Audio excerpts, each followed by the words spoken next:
Bonjour, je vous propose ici une petite information concernant l'impression de documents pour les élèves. Donc lorsque vous avez un élève qui est sélectionné et que vous devez imprimer un document pour cet élève, donc soit un document qui figure déjà dans la liste dans le dossier docu de Proeco, ou un document que vous avez créé vous-même via l'éditeur, ce qu'on peut faire, c'est, une fois que l'élève est sélectionné, aller dans l'onglet ici document, le bouton document, pardon, et puis aller sélectionner le document voulu. Bon, soit il est déjà dans la liste qui apparaît, soit il faut sélectionner une autre liste, on clique dessus et puis on imprime le document. Ici, je vais vous montrer qu'il y a moyen de faire autrement, en utilisant le bouton qui se trouve ici, et donc quand on le survole, on voit qu'apparaît document individuel personnel. Si je clique sur ce bouton, j'ai une liste de documents qui apparaît. Il me suffit alors de cocher le document que je veux imprimer et de cliquer sur le bouton imprimer. Alors, le tout est de savoir comment on peut aller alimenter cette liste de documents qui se trouve ici. Donc c'est ce que je vais vous montrer maintenant. Donc je referme ceci. Alors on va dans le menu élève.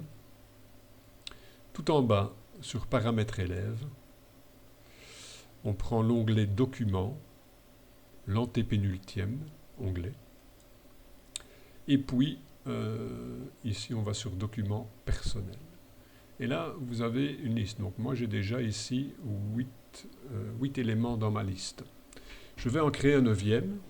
Donc, je me mets dans la ligne suivante. Et je voudrais bien faire apparaître dans ma liste un document que je vais appeler vérification de données, puisque chaque année, on distribue un document aux élèves de manière à vérifier tout ce qui est adresse, numéro de téléphone, adresse mail et compagnie.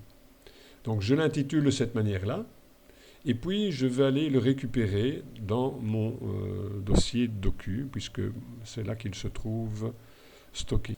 Donc je suis dans mon dossier document de Proeco.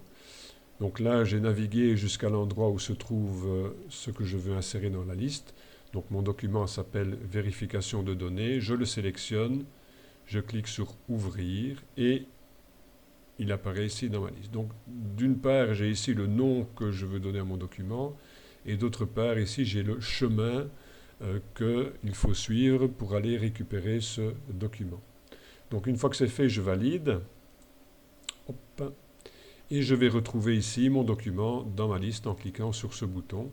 Voilà, vérification de données. Donc si je veux l'imprimer, je n'ai qu'à imprimer. Donc cocher mon document et cliquer sur imprimer. Voilà, évidemment on ne peut pas faire ça avec tous les documents. Et donc on ne met dans cette liste que évidemment les documents qui ont un quelconque intérêt à ce niveau-là. Voilà, à une prochaine fois et donc à ciao.